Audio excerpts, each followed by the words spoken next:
స్తోత్రం. పరిశుద్ధ గ్రంథంలో దేవుని వాక్యంలో నుండి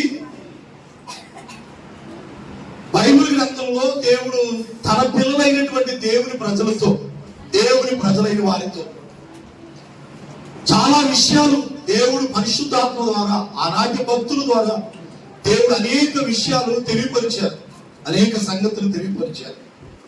ప్రవక్తల ద్వారా, సేవకుల ద్వారా, దైవ సేవకుల ద్వారా ఎన్నో విషయాలు దేవుడు తెలియపరుస్తూ వచ్చాడు. దేవుని పిల్లలైనటువంటి మనం దేవుని ప్రజలుగా ఏం చేయకూడదో ప్రభు చెప్పారు, ఏం చెయ్యాలో కూడా ప్రభు చెప్పారు. మొదటిగా ఈ రోజు దేవుని పిల్లలైన మనం ఏం చెయ్యకూడదో, చెయ్యకము అనండి, చెయ్యొద్దు, ఏం చెయ్యకము అనే విషయాన్ని, ఏం చేయకూడదో మనం కొన్ని మాటలు మనం చెప్పుకుందాం. ప్రసంగి గ్రంథం మన మూల వాక్యంగా ఈనాటి మన ధ్యానాంశం నిమిత్తమై ప్రసంగి గ్రంథంలో రాయబడిన వాక్యాన్ని మనం చదువుకుందాం. ఈనాటి మన వాక్య ధ్యానం నిమిత్తమై ప్రసంగి గ్రంథం 7వ అధ్యాయంలో 17వ వచనాన్ని చదువుదాం. అధికముగా, అందరూ వినండి, అధికంగా దుర్మార్గ పనులు చేయకము. హల్లెలూయా. ఏం చేయకూడదంట మనం?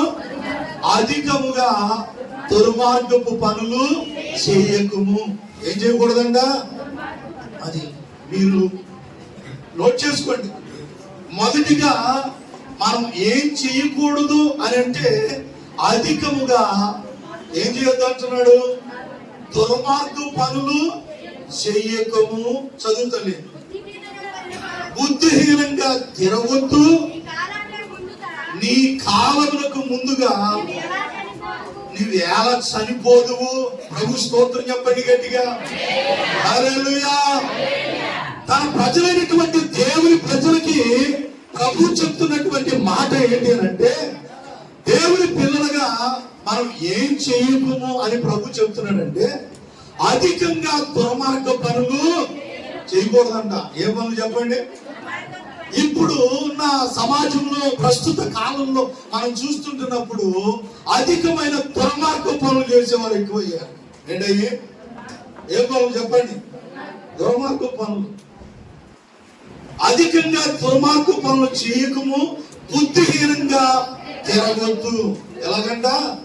బుద్ధిహీనంగా తిరగొద్దు, నీ కాలానికి ముందే ఎలా చనిపోతున్నావు అంటే, ఈ రోజు ఎక్కువ కాలం బ్రతకాల్సినటువంటి మనిషి దేవుడు ఆది కాండంలో ఆనాటి మానవులైనటువంటి వారికి అధికమైనటువంటి ఆయుష్ కాలాన్ని దేవుడు ఇచ్చాడు. ఎన్నో వందల సంవత్సరాలు బ్రతికిన మనుషులు ఆది కాండ గ్రంథంలో మనం చూస్తూ ఉంటున్నాం. బైబిల్ కాలంలో అత్యధికంగా బ్రతికినటువంటి వ్యక్తి మెతూషెల అనేటువంటి ఒక భక్తి. ఆ భక్తుని మనం చూస్తున్నాం. 969 సంవత్సరాలు అతను బ్రతికాడని. మరికొంతమంది 700 సంవత్సరాలు, 300 ఇలాగా బ్రతికిన వాళ్ళను మనం బైబిల్ గ్రంథంలో చూస్తున్నాం. ఎంతకాలం మనిషి బ్రతికి అంత ఆయుషించిన దేవుడు కీర్తన గ్రంథంలోకి వచ్చేసరికి మనిషి ఆయుష్ కాలం 70 సంవత్సరాలు, అధిక బలం ఉన్న 80 సంవత్సరాలు. 700 సంవత్సరాలు బ్రతికిన మనిషి, 300 సంవత్సరాలు బ్రతికిన మనిషి, 900 సంవత్సరాలు పైబడి బ్రతికిన మనుషులు ఈ రోజున 40 సంవత్సరాలు, 30 సంవత్సరాలు, 25 సంవత్సరాలకి, 50 సంవత్సరాలు, 35, 40 సంవత్సరాల మధ్యలోనే ఎందుకు చనిపోవాల్సి వస్తుందనంటే దుర్మార్గ పనులు ఎక్కువైపోయాయి. ఏంటి? సొలొమోను గ్రంథకర్త ముందే తెలియపరుస్తున్నాడు. అధికంగా దుర్మార్గ పనులు చేయమన్నాడా, చేయొద్దు అంటున్నాడా? ఈరోజు ఎంత చెప్పినప్పుడు కూడా ఈ దుర్మార్గ పనులు మాటలా దేవుని పిల్లలారా. కాబట్టి పరిశుద్ధాత్మ దేవుడు ఈ రోజు మనకి చెప్తున్నాడు, అధికంగా దుర్మార్గ పనులు చేయొద్దు, బుద్ధిహీనంగా. మనిషికి బుద్ధి జ్ఞానం ఉంది, జంతువులకి అవేవి కూడా లేవు. కాబట్టి మనం బుద్ధిహీనంగా దేవుడు తిరగొద్దాం. ఇప్పుడు బుద్ధి లేని కుమారుడు తండ్రిని విడిచిపెట్టి దూరంగా వెళ్ళిపోయాడు. అతని పరిస్థితి ఎలా ఏర్పడింది? ఆహారం లేని పరిస్థితి, ఆహారం తినడానికి కూడా ఇబ్బంది పడుతున్నటువంటి పరిస్థితి. మనం చూసాం. అయితే అతనికి బుద్ధి వచ్చినప్పుడు మళ్ళా తిరిగి వచ్చాడు. తండ్రి అతను ప్రేమించాడు. అది దేవుని ప్రేమ. ఈ రోజున బుద్ధిహీనంగా తిరగొద్దని చెప్తున్నాడు. నీ కాలానికి ముందే నువ్వు ఎలా చనిపో. అంటే ఎక్కువ కాలం పాటు బ్రతకాల్సిన మనిషి ఈ బుద్ధిహీనంగా, ఈ దుర్మార్గంగా పనులు ఎక్కువైపోవటం వలన ఆయుష్ కాలాన్ని దేవుడు ఏం చేస్తున్నాడు? కుదించేస్తున్నాడు. ఈనాడు చూడండి, ఇంకా పేపర్లో, వార్తా పత్రికల్లో, మీడియా ద్వారా, ఈ యొక్క వార్తా ఛానల్స్ లో మనం చూస్తుంటున్నాం. అతి చిన్న వయసులో వారి ప్రాణాలు కోల్పోతున్న వారిని మనం చూస్తూ ఉంటున్నాం. ఎందుకు? తల్లిదండ్రులు చెప్పిన మాటలు వినక చేయకూడనటువంటి పనులు చేయటం మూలంగా వారు తక్కువ ఆయుష్కాలంతోనే వారి ప్రాణాలు కోల్పోతున్నారండి. కారణం ఏంటో తెలుసా? దుర్మార్గ పనులు ఎక్కువయ్యాయి.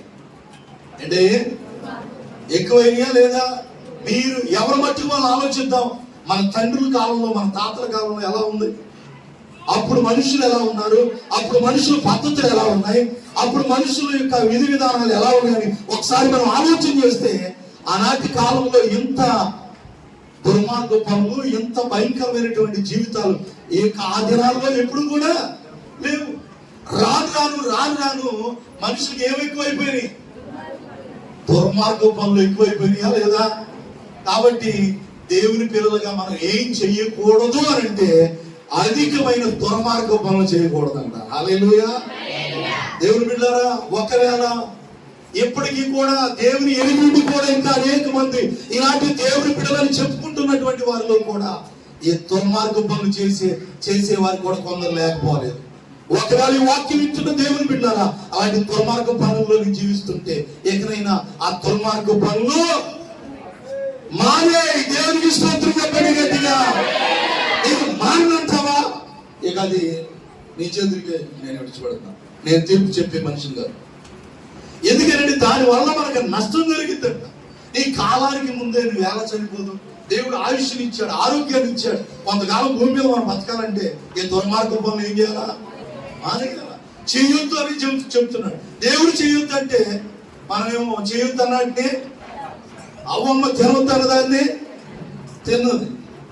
చూడండి, మనిషి ఎప్పుడు కూడా అందరు చెప్పింది చేస్తున్నాడు కానీ మనుషులు చెప్పి దేవుడు చెప్పింది చేయట్లేదు. నాడు కానా వివాహంలో కూడా ఆయన మీతో చెప్పింది చేయండి అన్నాడు. అంటే దేవుడు మనతో ఏం చెప్తాడో దాన్ని మనం చెయ్యాలి. ప్రభు స్తోత్రం చెప్పండి గట్టిగా. మొదటిగా మనం ఏం చేయొద్దు అని దేవుడు చెప్తున్నాడు. చెప్పండి. దుర్మార్గపు పనులు చేయకూడదంట. బుద్ధిహీనంగా ఒకవేళ తిరిగితే ఏమైందంటే ముందే జ్ఞాపకార్థ కోటాలు జరుగుతాయి. ఏంటి?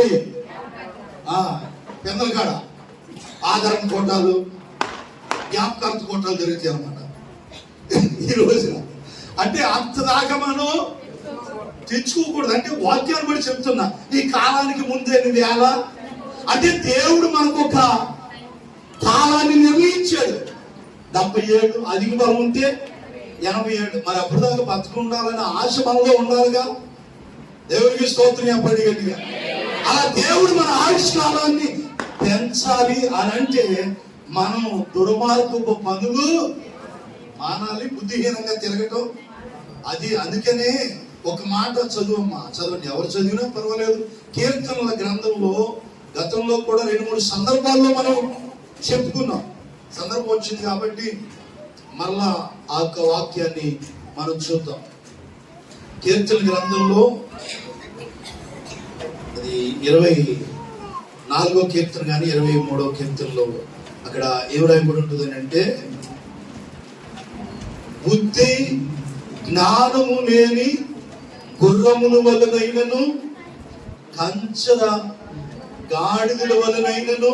అమ్మా చెప్పరు అధ్యాయం చెప్పు. కీర్తన గ్రంథం అమ్మా 22వ అధ్యాయం 32వ కీర్తన గ్రంథం 32వ అధ్యాయం 9వ వచనం చూడండి.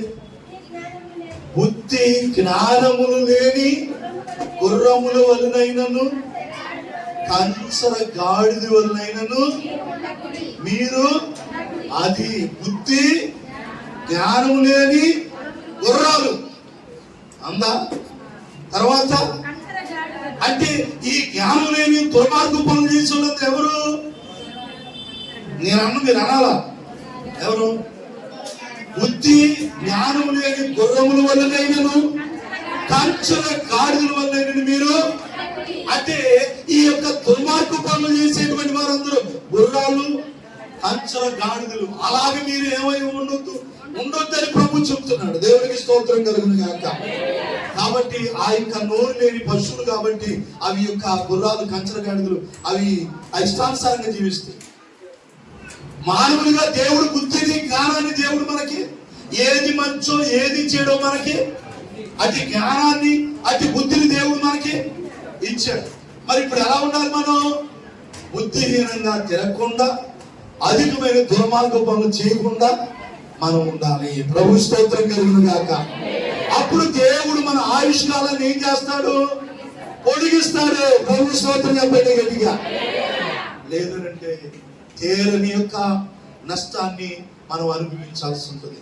దేవుని బిడ్డలారా, దైవజనుడైన ఏలీ కుమారులు ఎవరు చెప్పండి?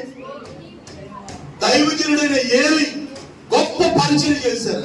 దైవజనుడు ఏలియా గారు కాదు, ఏలీ ఆయన పేరు. ఏలియా వేరు, ఏలీ వేరు. ఈ ఆ యొక్క సమూయేలు గ్రంథంలో ఉంటారు. ఈయన వాళ్ళిద్దరికి దేవుడు చక్కని కుమారులు బహుమానంగా ఇచ్చాడు. ఎవరు వాళ్ళు? ఓప్రీ, ఫీనెహాసు. దేవుడు ఆ యొక్క సంఘ విశ్వాసులు దేవుని సన్నిధిలోకి బలులు దేవునికి ఇవ్వటానికి తీసుకొస్తా ఉంటే వీళ్ళు ముందే దేవునికి తెచ్చిన నైవేద్యాలని వీళ్ళు ముందే తినేసేవాళ్ళంట. ఎవరు? ఏలీ కుమారులమ్మా. మీరు చూడండి, సమూయేలు గ్రంథంలో దేవుడు అంటాడు, ఏలీ కుమారులు యెహోవాను ఎరుగని వారై మిక్కిలి ఏమై ఉన్నారు.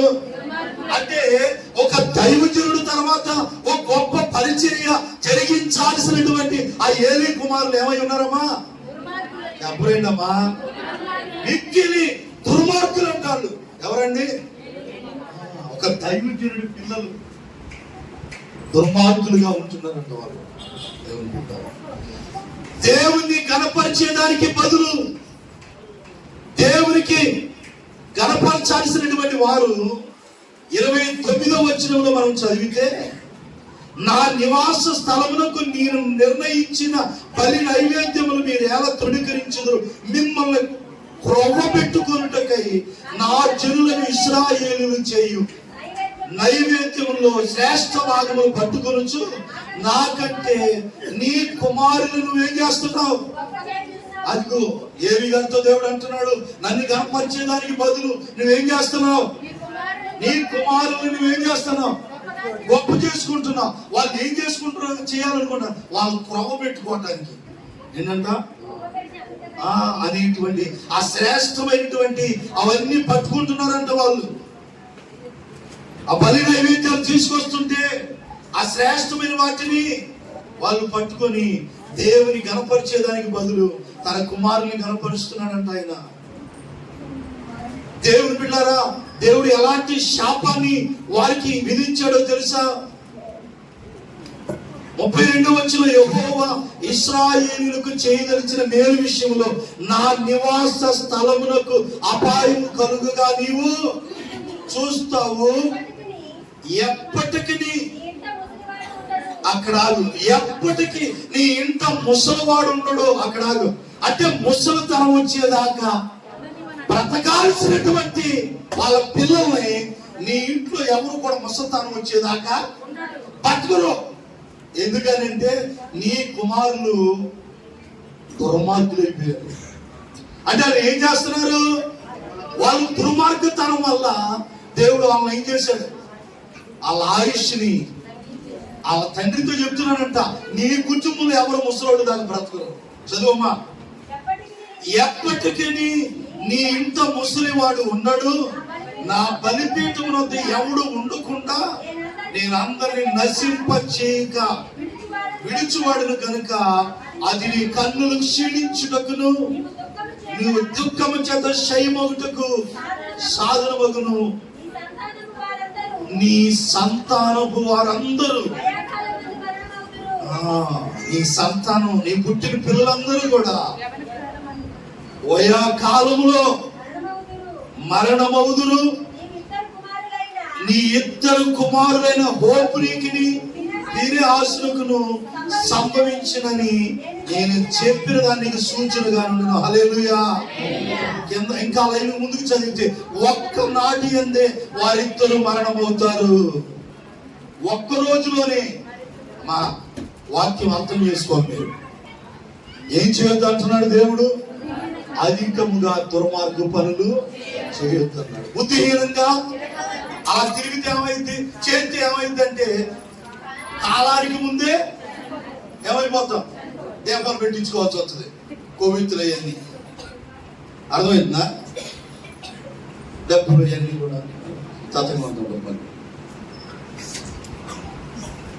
హల్లెలూయా. ఈ యొక్క దైవజనుల యొక్క ఇద్దరు పిల్లలు దుర్మార్గులు అయిపోయారు. దేవుడు అన్నాడు, మీ కుటుంబంలో ఎవరు ముసలోడు దాకా. వాస్తవానికి సమూయేలు నిండు వృద్ధాప్యం దాకా బతికాడు. ఏలీ గారి కుమారులు ఏళ్ళు మధ్యలోనే మరణం అయిపోయారు. ఎందుకో తెలుసా?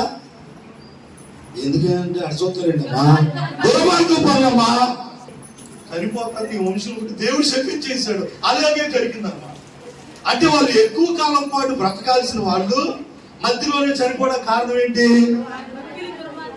ఇక్కిలి తల్లి, నువ్వేమనుకోతురా, నువ్వేమనుకోద్దు. తన యొక్క యజమాని మనకు తెలుసు, తన యజమాని మనకు తెలుసు, తన బిడ్డ మనకు తెలుసు. ఎంతో కాలం బతకాల్సిన బిడ్డ తన కుమారుడు, క్షమించి తన కుమార్తె, తన యజమానుడు కూడా. నీకంటే ఎంత చిన్నోడు వాడు? యోసేపు నానా, నీకంటే చిన్నోడే. మనందరి కాళ్ళ ముందు ఉండేవాడు కాదా? ఉండేవాడు కాదా? అంటే నేను ఆ బిడ్డ మీద వంకతో చెప్తున్నా, ఎందుకు చనిపోవాల్సి వచ్చింది? దేవునికి అయిష్టమైన పనులు చేయడం మూలంగా కాదా? దేవుని బిడ్డ ఏం జరిగింది ఏంటో తర్వాత నెక్స్ట్ దాన్ని వదిలే. తన బిడ్డ తల్లి చెప్పిన మాట వింటే తన ప్రాణాలు కోల్పోవాల్సి వచ్చేది కాదుగా. తల్లి ఏమన్నా తప్పు చెప్పిందా? కాలేజీకి వెళ్ళరా, ఎందుకు ఇక్కడ? తల్లి మందలించదా? చిన్న మాట అన్న దానికి అలాగా మందు దానికి కాలానికి ముందే. ఎంత చిన్న వయసు అండి అది. యోసేపు ఎందుకు చనిపోయాడండి? ఎందుకు అర్ధాంతరంగా ఇలాగా ప్రాణాలు కోల్పోవాల్సి వస్తుందో తెలుసా? దేవుడు ఇష్టంగా లేనందు మూలాన. హల్లెలూయా. నేను సేవకుడిగా చెప్తున్నాను, దేవునికి ఎవరైతే అయిష్టంగా చేస్తారో దుర్మార్గ పనులు, దేవుని శాపం పొందుకుంటారు. ఎందుకంటే అది బైబిలే మనకు చెప్తుంది. ఆనాడు ఏలీ కుమారుల్ని దేవుడు శపించేశాడు, నీ ఇంట ముసలివాడు ఒక్కడను కూడా ఉండడు, అందరూ నశించిపోతారు. వయా కాలంలో అందరూ నీ సంతానపు వారందరూ వయా కాలమందు మరణమవుదురు. నీ ఇద్దరు కుమారులు కూడా అలాగే సంభవించదంటే వాళ్ళిద్దరు ఒకే రోజు చనిపోతారు అన్నాడంట. అలాగే చనిపోయారు. ఎంత శాపం అండి అది. ఎందుకు అలా జరిగింది? ఈ చేసే పనులు ఎలాంటి? నేను అంటున్నానని కాదు, ఓ సేవకుడిగా దేవుడు కూడా చూస్తాడు, అవకాశం ఇస్తాడు, ఓర్చుకుంటాడు. దేవునికి అయిష్టమైన పనులు చేసినప్పుడు ఆ యొక్క శాపాన్ని అనుభవించాల్సి ఉంటుంది. ప్రభు స్తోత్రం చెప్పండి గట్టిగా. మొదటిగా మనం చేయకము అనే మన అంశంలో ఏం చెయ్యకూడదని ఒక మాట చెప్పాను. అది ఏంటి అని అంటే, దుర్మార్గ పనులు మనం, వాళ్ళు స్త్రీలైనా వాళ్ళు పురుషులైనా యవనస్తులైనా ఎవరైనప్పుడు కూడా అలా దేవునికి దుర్మార్గ పనులు చేయటం వలన మన ఆయుష్కాలం ఏమైపోతుంది? తగ్గిపోతుంది. సావుకులు పిల్లలని దేవుడు అంతగా ఇచ్చేసాడంటే మరి ఇంకా మనం అర్థం చేసుకోవాలి. ఆ పిల్లలంట అయ్యగారిని బోడివాడ అని ఎలీషా గారిని ఎగతాళి చేశారంట. సరే చిన్నపిల్లలు కదా, తెలియక అలాగా ఏదో ఎగతాళి చేసి ఉంటారని దేవుడు అని చెప్పించాడా? ఎలుగుబంట్లు వచ్చి ఆడ ఎలుగుబంట్లు వచ్చేసి అమ్మాయి అంటే దేవుడు ఒక్కోసారి తన కోపాన్ని వాళ్ళ మీద రగిలించాడు. మనం అనుకుంటా చేసుకుని దేవుడు అట్లాగే చూసి చూడనుకుంటాడు. ఎంతగా చూస్తాడు? ప్రభు స్తోత్రం చెప్పండి గట్టిగా. మానేద్దాం. దేవుని బిడ్డలారా, ఏమన్నా చిన్న చిన్న వ్యతిరేకంగా ఒకవేళ నీ కుటుంబంలో చదివిస్తున్నామేమో మాని. దేవుని కోపం మీదకి రాకముందే ఆ దుర్మార్గ క్రియలు మాని. కొన్నాడు దేవుడు భూమి మీద నీ ఆయుష్ని పెంచుతాడు. దీర్ఘాయుష్మంతుడిగా దేవుడు నిన్ను దీవిస్తాడు. ప్రభు స్తోత్రం చెప్పండి గట్టిగా. ప్రభు స్తోత్రం చెప్పండి గట్టిగా. నేను అట్టాగి చెప్తాను, నేను ఎట్టాగి చేస్తానంటే నేనేం చేయలేను. ఇక అది దేవుని వాక్యం. రెండోదిగా మనం ఏం చేయకూడదు, ఎవరితో సహవాసం చేయొద్దు అన్నాడు. మొదటిగా దుర్మార్గం పనులు చేయొద్దు అని ప్రభు చెప్తున్నాడు. రెండో మాటగా మనం చూస్తున్నాం సామెతల గ్రంథం 23వ అధ్యాయం 20వ వచనం చదువుతాం. అక్కడ ఏం చెయ్యకుమని ప్రభు చెప్తున్నాడు. చూద్దామన్నమాట. ద్రాక్షారసము తాగు వారితోనైనను మాంసము హెచ్చుగా తినువారితోనైనను సహవాసము చెయ్యొద్దు అంటున్నాడు. దేవుని స్తోత్రం కలుగుగా. అంటే దేవుని వాక్యం రెండోదిగా మనకి చెప్తుంది ఏంటంటే మాంసం హెచ్చుగా తిని వారితోనైనను ద్రాక్షారసం తాగే వారితోనైనను చేయకము. ఏం చేయకూడదు మనం? ఏం చేయకూడదంట? ద్రాక్షారసం తాగే వారితో కానీ మాంసం ఎక్కువగా తినేవారితో సహవాసం చేయకము. హల్లెలూయా. మొదటిది ఏం చేయకము? అధికంగా దుర్మార్గ పనులు చేయకము. రెండోది ద్రాక్షారసం తాగే వారితో గాని మాంసం హెచ్చుగా తిని వారితోనైనను ఏం చేయకూడదంట? సహవాసం చేయకూడదంట. ప్రభు స్తోత్రం చెప్పండి గట్టిగా. ఈ రోజున సహవాసాలు ఎవరితో చేస్తున్నాం మనం? ఈ రోజున దేవుని పిల్లలైనటువంటి మన సహవాసాలు ఎవరితో ఉంటున్నాయి? చూడండి, దేవుడు సొలొమోనుతో చెప్తున్నాడు, మాంసం ఎక్కువగా తినేవారితో హెచ్చుగా తినేవారితో నేను ద్రాక్షరసం తాగేవాళ్ళు అంటే మద్యపానం తాగేవారితో వాళ్ళతో ఏం చేయకూడదంట? సహవాసం అంటే ఈ తాగుబోతులతో ఈ తిండిబోతులతో ఎక్కువ సహవాసం చేయకూడదు. వాళ్ళకి ఎంత దూరంగా ఉంటే అంత. ఎందుకనంటే కింద 21వ వచనం చదువు. చదువు. తాగుబోతులు తిండిపోతులు వీళ్ళిద్దరు ఏమవుతారు? ఎవరెవరు? తాగేవాడు దరిద్రుడు అవుతాడంట. అతాగా తిండి తినేవాడు కూడా మరి తెచ్చినట్టు తినేస్తుండే దరిద్రుడు రాక ఏమొస్తుంది? అవునా కదా? అంటే అలాంటి వారితో మనం ఏం చేయకూడదంట? సహవాసం. భర్త చేస్తున్నాడు కష్టపడి, ఇంట్లో ఆమె తింటా ఉందనుకోండి, ఏం మిగులుతాయి? ఏమొస్తుందంట? ఆనాడు ఈ తిండటం మూలన మనం గతంలో కూడా 2-3 సందర్భాల్లో చెప్పుకున్నాం. ఏశావు ఒక్క పూట కూటి కొరకు తన జ్యేష్ఠత్వపు హక్కుని అమ్మేసుకున్నాడంట. ఎంత? దేవుని కొరకు, ఒక్క పూట ఆహారం కొరకు. దేవుని బిడ్డలారా, ఇశ్రాయేలీయులు మాంసాపేక్ష కలవారే. దేనికి? మాంసం కావాలని అడిగారంట. దానివల్ల దేవుడు మీ ఇష్టం, మీరు ఎంత తింటారో తినండి అని దేవుడు బూరెల్ని రెక్కలు కలిగిన బిడ్డలు వాళ్ళ మీద దేవుడు రాళ్ళు చేసి అక్కడ కుమ్మరిస్తే దానివల్ల ఆ తిండిపోతనం కూడా వాళ్ళ ప్రాణాలు కోల్పోయారు. మాంసం ఎక్కువగా తిని ముక్కులో నుంచి నాసికారంధ్రం వచ్చేసి దానివల్ల కూడా వాళ్ళు ప్రాణాలు కోల్పోయారు. దేనివల్ల? మాంసం ఎక్కువగా తినేవారితో ద్రాక్షారసం తాగేవారితో ఏం చేయకూడదంట? సహవాసం చేయకూడదు. ప్రభు స్తోత్రం గట్టిగా. హల్లెలూయా. ఒకవేళ అలాంటి వారితో సహవాసాలు ఏమైనా కలిగి ఉంటే మనం ఏం చేయాలా? దేవుడు. ఎందుకంటే ఈ తాగుబోతులు, ఈ తిండిబోతులు దరిద్రులు అవుతారు. వాళ్ళు ఎప్పుడు కూడా ఐశ్వర్యవంతులు కాలేరు. కాబట్టి దేవుని పిల్లలరా, అలాంటి వారితో మనం ఎన్నటికీ సహవాసం చేయకూడదు. ఎందుకనంటే అది ఎంతో అవమానానికి దారి తీస్తుందంట. ఏంటది? ద్రాక్షారసం. అది దాని గురించి ఒక గొప్ప వివరణ ప్రభు ఇచ్చారు. సామెతల గ్రంథం 31వ అధ్యాయంలో మనం చూసినప్పుడు 4వ వచనంలో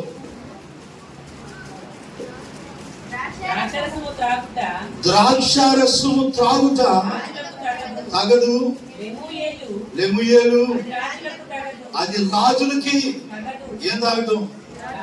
ద్రాక్షారసం తాగటం. చదువు. మద్యపాన ఆసక్తి అక్కడ ఆగిన 29వ వచనంలో సామెతలు 23-29 చదువు. సామెతల గ్రంథం 23-29 అమ్మా చదువు.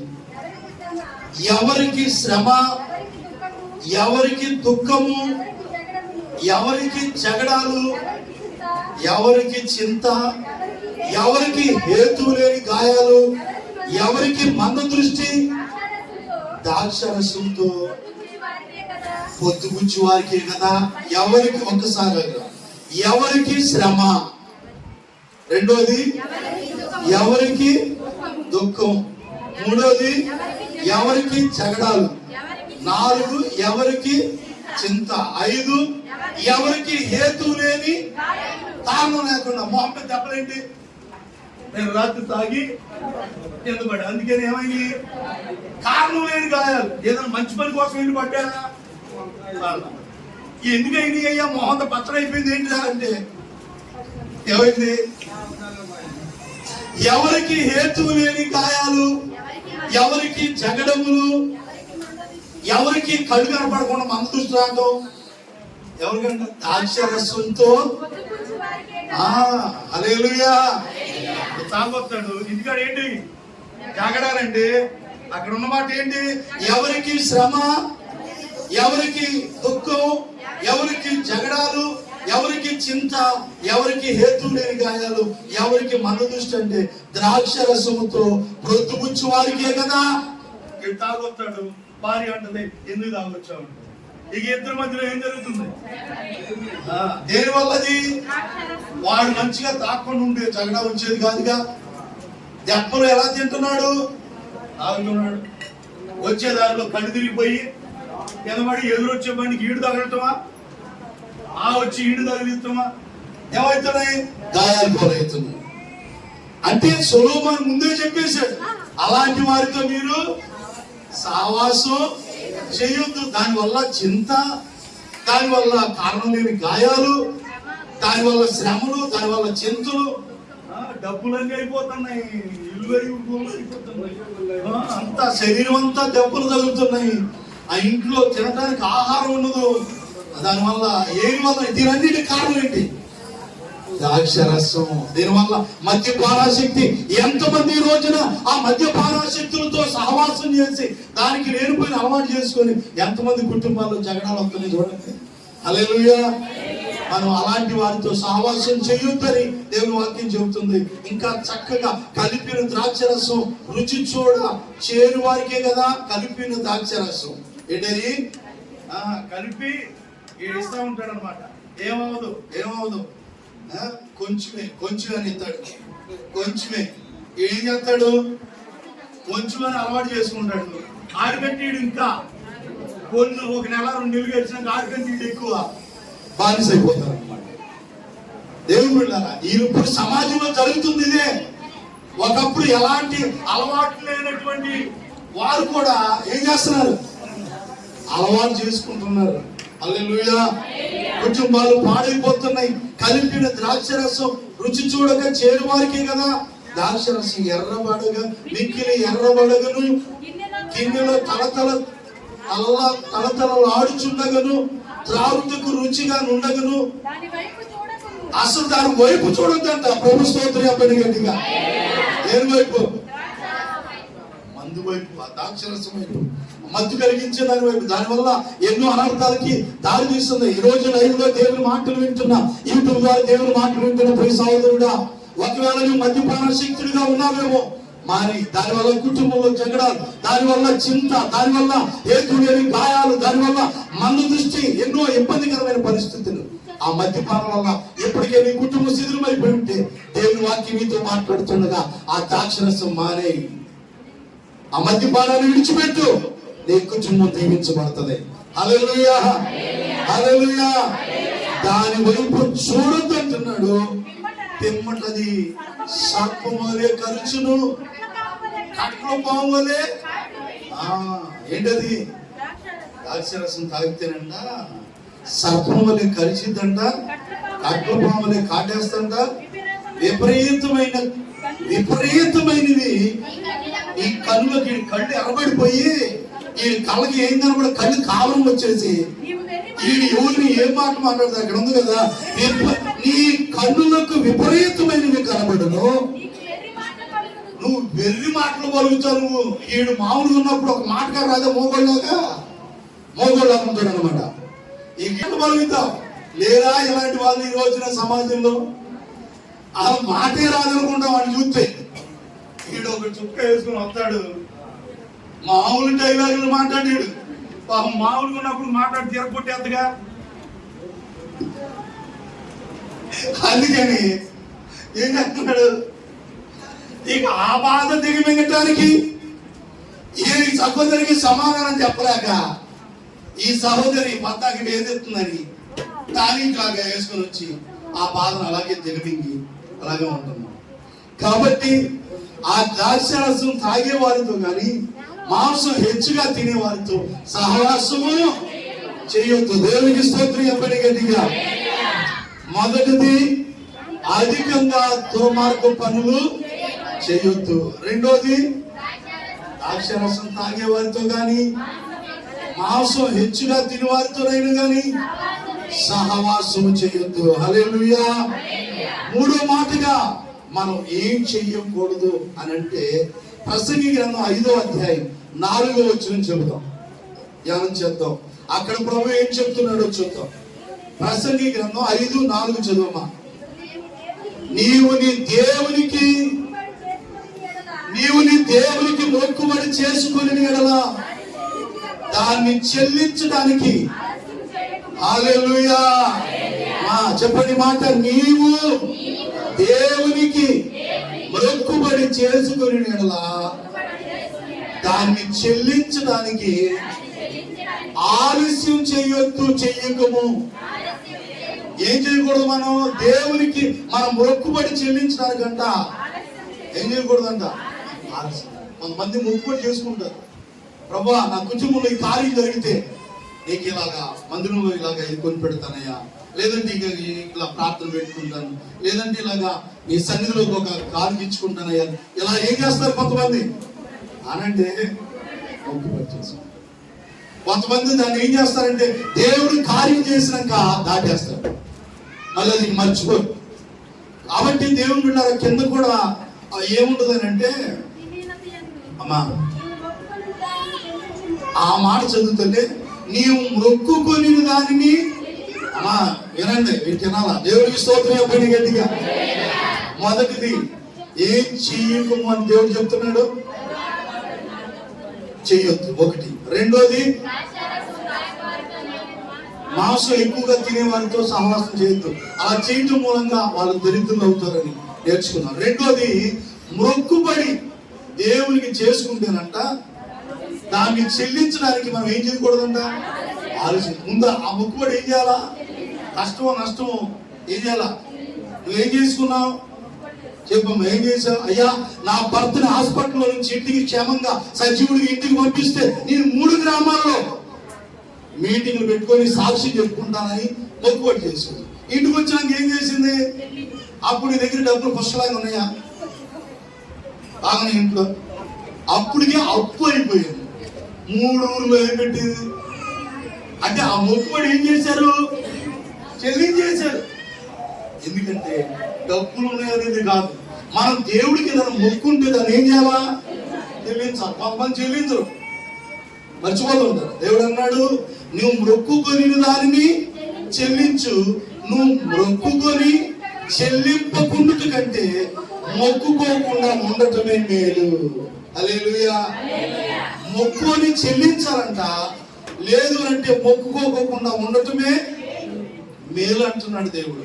ఈ రోజున ఒకవేళ నువ్వు మొక్కుబడి చేసుకున్నావేమో, ఒకసారి నువ్వు ఆలోచించేయి. ఒకసారి మొక్కుని ఎప్పటికీ ఆలస్యం చేసావేమో, ఒకవేళ నీకు గుర్తొస్తే ఆ మొక్కుబడి ఎప్పటికైనా మించిపోయింది ఏం లేదు. దాన్ని ఏం చేయాలా? చెల్లించాలి.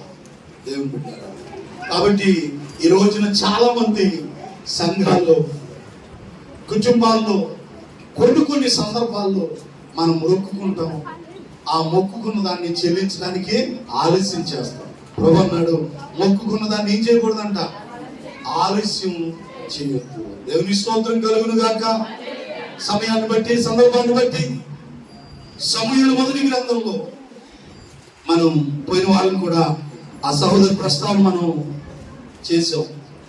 మళ్ళా సందర్భం వచ్చింది కాబట్టి ఆ వాక్యాన్ని మనం ఒకసారి చూద్దాం. సమూయేలు మొదటి గ్రంథం 11వ వచనం.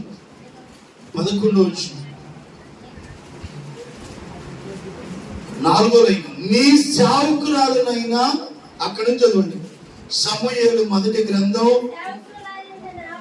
నీ సేవకురాలునైన నాకు, నీ సేవకురాలైన నన్ను మరువక జ్ఞాపకము చేసుకొని, నీ సేవకురాలైన నాకు మగ పిల్లవాడిని దయచేసిన ఎడల వాని తల మీద శౌరపు కత్తి ఎన్నటికీ రానియక వాడు బ్రతుకు దినములన్నిటిన నేను వానికి యెహోవానగు నీకు అప్పగింతునని మొక్కుబడి చేసుకోలేను. హల్లెలూయా. పని గట్టిగా హల్లెలూయా. ఏం చేసుకుందంట? ఏం చేసుకుంది? అయ్యా, నీ సేవకురాలైన నాకు నన్ను జ్ఞాపకం చేసుకొని నాకు మగ పిల్లవాడిని కనుక ఇస్తే వాడి తల మీద శౌరపు కత్తి ఎన్నటికి రాని వేయకుండా తాను ప్రతిదినములన్నీ యెహోవానగు నీకు అప్పగించును, ప్రతిష్ఠిస్తాను, నీకు అప్పగిస్తానని యెహోవాకు మొక్కుబడి చేసుకొని ఏం చేసుకుంది? మరి ఆలస్యం చేసిందా? దేవుడు మగ పిల్లవాడిని ఇచ్చాడు. వెంటనే దాన్ని ఏం చేసింది? ఎవరమ్మా? నీవు ఒకసారి గుర్తు చేసుకో. ఇప్పటికే నువ్వు చాలాసార్లు మొక్కుబడి చేసుకుని మర్చిపోయావేమో.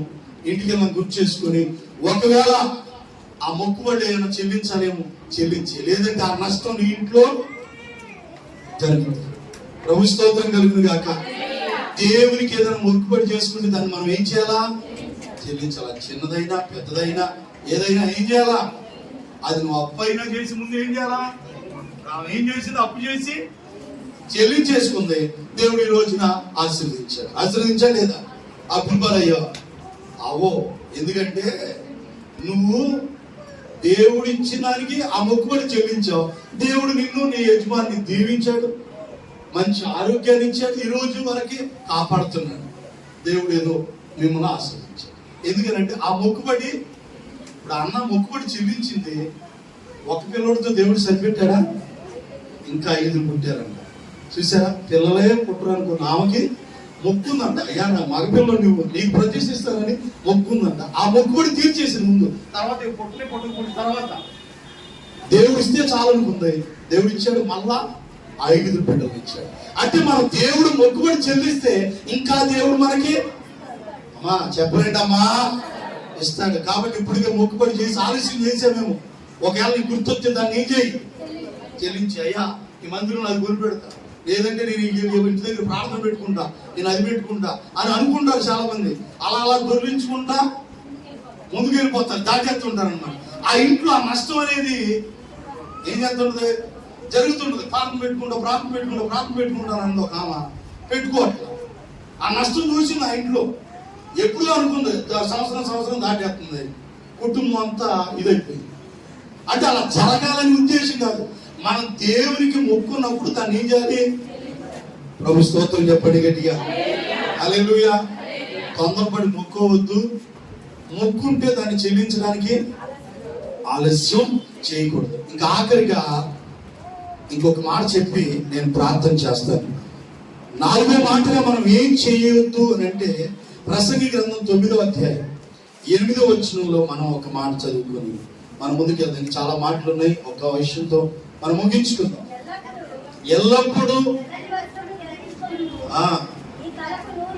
నీ తలకు నూనె అది ఆఖరి మాట, నీ తలకు నూనె. హల్లెలూయా. అంటే తల నుండి ఎప్పుడు కొబ్బరి నూనె మంచి నూనె ఏదో రాసుకోమనా? ఎల్లప్పుడూ తెల్లటి వస్త్రమును ధరించుకొనుము, నీ తలకు నూనె ఏం చేయకూడదంట, తక్కువ చేయొద్దు. నూనె అనేక రీతులుగా పోల్చబడింది. నూనె దేవుని బిడ్డలారా అభిషేకం ఇచ్చేటప్పుడు నూనెను ఉపయోగించారు. నూనె శతపాటు జీవితానికి సాదృశ్యంగా, ప్రార్థనా జీవితానికి సాదృశ్యంగా, దేవుని ఆత్మ కూడా సాదృశ్యంగా నూనె గురించి కొంతమంది పండితులైన సేవకులు బోధిస్తూ ఉన్నారు. దేవుని బిడ్డలారా ఎలీషా కాలంలో అనుకుంటాను, ఆ విధవరాలు అప్పులు వాళ్ళు వచ్చి మరి యొక్క తన ఇద్దరు కుమారులను తీసుకెళ్లేటప్పుడు మరి యొక్క ఎలీషా దగ్గరికి వచ్చి ఏం చేసిందంట, మరో పెట్టుకుంది. ఏం చేసింది? అప్పుడు ఎలీషా ఏమన్నాడు, నీ ఇంట్లో ఏముంది? ఏముంది అన్నాడమ్మా. నీకు గుర్తు రాదేంటి? మీరు ఇక్కడే ఉన్నారా? అల్లు చెప్పండి గట్టిగా. ఎన్నోసార్లు మనం విన్నాక నీ ఇంట్లో ఏముందని అడిగితే దైవం, నా ఇంట్లో నూనె కుండ ఒకటి ఉంది. ఏముంది? నూనె కుండ ఉంది. నూనె కుండ ఉంది అంటే దొరకగలిగిన ఖాళీ పాత్రలన్నీ ఇలా పక్కన వాళ్ళ దగ్గర అందరి దగ్గర అడిగి తెచ్చుకొని నీవు నీ పిల్లలిద్దరు గదిలోకి వెళ్ళి ఆ ఉన్న నూనె అందులో కొంచెం ఆ ఖాళీ పాత్ర నిండా అందులో కొంచెం పోయి తలిపేసుకొని ఆ నూనె అందులో పోయమన్నాడు. ఎలీషా గొప్ప అద్భుత కార్యం జరిగించాడు అక్కడ. హల్లెలూయా పడిగట్టిగా. అంటే ఆ నూనెలో ఆ ఖాళీ పాత్ర నిండా ఆ నూనె నింపబడిపోయా దేవుడు ఒక అద్భుత కార్యాన్ని అక్కడ జరిగించాడు. దేవుడు బిడ్డలారా ఇప్పుడు ఈ నూనె అమ్ముకొని అద్భుతమైన చెప్పరా వస్తున్నాను ఇంకా ఏంటది దేవుడు ఎలీషా కాలంలో దేవుడు అద్భుత కార్యాన్ని దేవుడు జరిగిస్తాడు. ఇంకా ఏదైనా ఖాళీగా ఉన్నాయో అడిగి తెచ్చుకోమంటే ఇంకెవరి దగ్గర ఏమి దేవుడు ఒక్కసారి దీవించడం మొదలు పెడితే నిండి పొర్లే ఆశీర్వాదాన్ని దేవుడు ఇస్తాడు. హల్లెలూయా గట్టిగా. నా కింది నిండి పొరుగుతుంది అన్నట్టుగా ఆ నూనె ఆ పాత్రలు నిండిపోయి పోతుంటే ఇంకా ఖాళీ పాత్రలు అడిగి తెచ్చుకోమంటే ఇంకేం లేవండి, మరేం లేవంటే ఇప్పుడు ఈ నూనె అమ్మి నీ అప్పు తీర్చుకొని మిగిలిన దాంతో నీవు నీ కుమారుని బతకండి అన్నాడు. దేవుని బిడ్డ ఆ ఇంట్లో ఏముంది? మన తలకి ఏం తక్కువ చేయొద్దు అంటున్నాడు. అది మనం ఏం చెయ్యొద్దు అనే ఈ 4 విషయాలు. మొదటిది అధికంగా దుర్మార్గ పని చేయొద్దు. రెండోది ద్రాక్షరసం తాగే వారితో, మాంసం ఎక్కువగా తినే వారితో సహవాసం చేయకుండా. మూడోదిగా దేవునికి మొక్కుకున్న దాన్ని చెల్లించడానికి ఆలస్యం చేయకుండా. నాలుగోది మన తలకు నూనె తక్కువ చేయకూడదు. ప్రార్థనా జీవితం దేవుని ఆత్మని ఎప్పుడు కూడా దీన్ని ఏం చేయకూడదు అంటే అది ప్రార్థన, దేవుని ఆత్మ. దేవుని బిడ్డలారా అది శ్రేష్టమైన పరిశుద్ధ ఆత్మని మనం పొందుకుంటూ ప్రార్థనా జీవితాన్ని నిర్లక్ష్యం చేయకుండా అది తక్కువ కాకుండా మనం చూసుకోవాలి. దేవునికి స్తోత్రం కలుగును గాక. నూనె తక్కువ చేయదు. అప్పుడు ఆ 10 మంది బుద్ధి కలిగిన కన్యకులు అక్కడికి వెళ్ళారు. అందులో 5 బుద్ధి కలిగిన వాళ్ళు, 5 బుద్ధి లేని వాళ్ళు. వాళ్ళ దగ్గర బుద్ధి లేని వాళ్ళ దగ్గర ఏమి లేదు, నూనె అయిపోయింది. బుద్ధి కలిగిన వాళ్ళ దగ్గర నిలవ తెచ్చుకున్నారు. వాళ్ళ దగ్గర ఫుల్గా ఉంది. పెళ్లి కుమారుడు ఆలస్యం చేశాడు, అయినా ఆ నూనె సరిపోయింది. వీళ్ళ దగ్గర బుద్ధి లేని వాళ్ళ దగ్గర కావాల్సినంత తెచ్చుకున్నారు, స్టాక్ లేదు. అప్పుడు ఆ బుద్ధి కలిగిన వాళ్ళు అడిగితే మీకు ఇది చాలదు, మీరు అమ్మే వాళ్ళ దగ్గరికి వెళ్ళి కొనుక్కొచ్చుకున్నాడు. వీళ్ళు అప్పుడు బయలుదేరాడు బుద్ధి లేని వాళ్ళు. వీళ్ళు కొనుక్కున్నారు, బయలుదేరేసరికి పెళ్లి కుమారుడు రాని వచ్చాడు. సిద్ధపాటు కలిగిన వాళ్ళు లోపలికి వెళ్ళారు. పెళ్లి ముందులోకి వాళ్ళు కొనుక్కొని మళ్ళా వచ్చేసరికి తలుపు కొడతారంట. మేము కూడా లోపలికి వద్దామని, మేము కూడా నిన్ను తెలుసుకుందామని వచ్చామంటే మీరెవరో నేను ఎరగను అంటే వాళ్ళ దగ్గర ఏం లేదు, నూనె తక్కువ అయిపోయింది అనండి. నూనె లేదు. ముందే వాళ్ళు కూడా నూనె సిద్ధపాటు కలిగిన జీవితానికి సాదృశ్యంగా వాళ్ళు కూడా ముందే ప్రిపేర్ అయ్యి సిద్ధపాటు కలిగి ఆ నూనె సంపాదించుకుని ఉంటే వీళ్ళు కూడా ఏం చేసేవాళ్ళు, ఆ పెళ్లి విందులోకి వెళ్ళేవాళ్ళు. మంచి స్వస్థ స్పష్టంగా దేవుడు రాసి పెట్టాడు. వాళ్ళ నూనె తక్కువ అయిపోయింది. ఒకవేళ వాక్యం ఇచ్చినప్పుడు మీరు సహోదరి నీ ఇంట్లో ఈ యొక్క సిద్ధపాటు జీవితం అనే నూనె, ప్రార్థనా జీవితం అనే నూనె, దేవుని ఆత్మ అనేటువంటి నూనె తక్కువైందేమో. అయ్యా ఆ నూనె తక్కువ కాకుండా నేను చూసుకుంటానని ఒక తీర్మానం చేయాలి. దేవునికి స్తోత్రం చెప్పండి గట్టిగా. ఇంకో మాట చెప్పి మనం ముగించుకుందాం, సమయం కావాలా. ప్రభు స్తోత్రం చెప్పండి గట్టిగా. హల్లెలూయా. ఇంకేం చెయ్యకుము అని దేవుడు చెప్తున్నాడనంటే చూడండి, సామెతలు 23:6 ఒక్క మాట చదివించి మనం ప్రార్థన చేసుకుందాం. ఇది కూడా చెప్పాలా? ఏంటంట? ఎదుటివాని మేలు, ఎదుటివాని మేలు వార్చలేని వానితో కలిసి. ఎదుటోడు మేలు వార్చలేని వాళ్ళు అనండి అమ్మా, మొదలైతేగా ఎదుటి వాని మేలు. ఇప్పుడు ఏ బ్యాచ్ ఉన్నారు? ఎదుటి వాని మేలు పొందుకుంటే వార్చలేను. ఎదుటి మేలు పొందుకుంటుంటే లేదేవాడు వాగలేదు లేదా అన్నారు కదా. అలాంటి వాళ్ళతో కలిసి భోజనం చెయ్యకము. వాళ్ళు మంచి బిర్యానీ పెట్టినా నువ్వేం చేయొద్దు. ఎందుకు? అది పైకి పెడతా ఉంటారు, లోపల కులుకుంటారంట. అది అంటే లోపల వాళ్ళకి మనసారా పెట్టాలని ఆవిడ ఎంత బాగా చేద్దాం ఎంత చేసింది చూడని మధ్యాహ్నం ఒకడు అన్నాడు. అది అంటే పెట్టేవాళ్ళు కొంత పెడుతుంటారు, వాడు చుట్టుంటారు. తిన్నది కూడా దాన్ని అది కారణం. ఇప్పుడు ఎదుటి వారి మేలు వారం లేని వానితో కలిసి భోజనం చేయొద్దంట. ఎదుటి మేలు వారం లేని వాడు. ఎందుకంటే దేవుడు ఆమె దీవించినప్పుడు నువ్వు కూడా స్తుతించు, దేవుడు నిన్ను కూడా దీవిస్తాడు. ఎదుటి వాడి మేలు పొందుకుంటుంటే వారం లేని గుర్తులు ఎందుకు మనకే? అలాంటి వాళ్ళతో అంటే ఏం చేయకూడదంట. అలాంటి వారు మేలు, ఎదుటి వారి మేలు వార్చలేని వారితో కలిసి భోజనము చేయకము. వారి రుచి గల పదార్థాలు ఆ రుచిగా వండి పెట్టిన నువ్వు తినవద్దులని ఆయనని ఆశించొద్దంటే. ఎందుకని? ఉందా అన్నమాట కదా చదువు.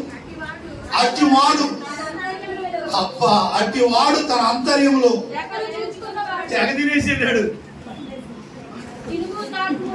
అక్కడ అట్టివాడు తన అంతర్యంలో ఏం చేస్తాడు? ఎవడు? వారం లేనివాడు అమ్మా, వారం లేనాడు. ఎదుటోడు మేలు వారం లేనాడు భోజనం పెట్టి తినకూడదంట. ఎందుకంటే వాడు ఇల్లంక అంతర్యంలో ఏం చేస్తాడు?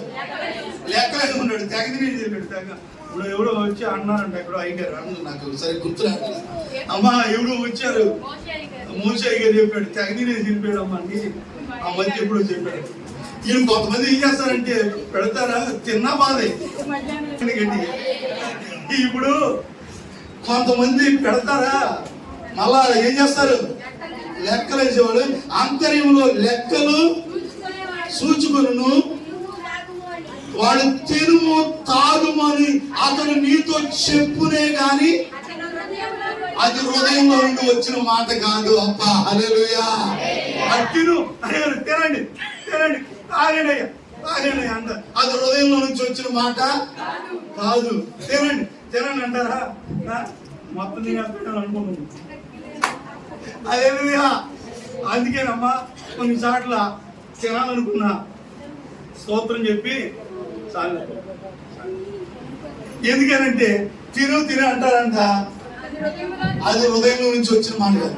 హృదయంలో నుంచి వచ్చిన మాట ఎట్లా ఉంటుందో తెలిసిపోతే పెదాల మీద నుంచి వచ్చే మాట ఎలా ఉంటుందో ఆ మాత్రం ఇంకెందుకేమో ఉండదా? ఎలీషా దగ్గరికి, కనురాలైన స్త్రీ దగ్గరికి ఎలీషా వచ్చినప్పుడు ఎలీషాని దైవజనుడు భోజనం తినమని బలవంతం చేసేదంట. హల్లెలూయా. గట్టిగా హల్లెలూయా. కొంతమంది పెడతారు లెక్కలు చూసుకొని, హృదయం నుంచి వచ్చింది కదా. తినాలనే ఉంటారు, లెక్కలు చేసుకుంటూ ఉంటారు. ఎన్నటి దౌర్భాగ్యులు తినాలని కూడా మనసు అంగీకరించదు. ఎందుకంటే అలాంటి వాళ్ళు ఉంటారు. మీలో ఎవరు కూడా అలాంటి వాళ్ళు ఉండకుందురు గాక. లేరు, ఉండరు కూడా. ఎందుకంటే ఏది పెట్టినా అలా పెట్టాలి, మనస్ఫూర్తిగా సమృద్ధిగా పెట్టాలా. ఇల్లంక లెక్కలు చూసుకొని పెట్టుకోమని నోరు మూసుకుని ఉండొచ్చుగా. ఆ ఏడిపోయింది మళ్ళీ అంతే కదా. ఎదుటి వారి మేలు వాళ్ళతో మనం అలాంటి వాళ్ళతో భోజనం చేయొద్దంట. ఈ 5 విషయాలు ఏం చేయకూడదు మనం ప్రభు నేర్పించాడు.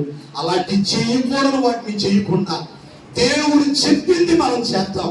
ఆయన మీతో చెప్పింది చేయండి, దేవుడు మీ పట్ల అద్భుతం చేస్తాడు. దేవుడు చెప్పింది చేద్దాం, చేయకూడని వాటిని దేవుడు ఏదైతే చేయొద్దన్నాడో ఆ చేయకూడని వాటిని మనం మానేద్దాం. దేవుడి మాటలు దీవించును గాక. అందులో లేచి